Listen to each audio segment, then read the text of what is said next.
புவியினுட்புவியாய் புவிநடு புவியாய் அவை தர வயங்கும் அருட்பெருஞ்சோதி அவை தர வயங்கும் அருட்பெருஞ்சோதி. புவி என்பது பூமி, பஞ்சபூதங்களில் ஒன்றாகிய மண். எல்லாவற்றிலும் நிறைந்து விளங்குகின்ற அருட்பெரும் ஜோதி ஆண்டவர் இந்த புவியிலும் விளங்கிக் கொண்டு இருக்கிறார்.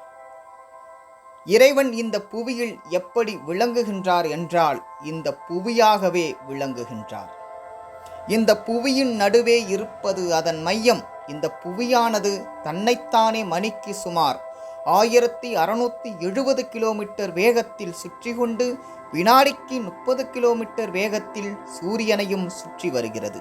இந்த சுழற்சிக்கு ஆற்றல் எங்கிருந்து வருகிறது என்றால் அதன் மையத்தில் இருந்துதான் வருகிறது.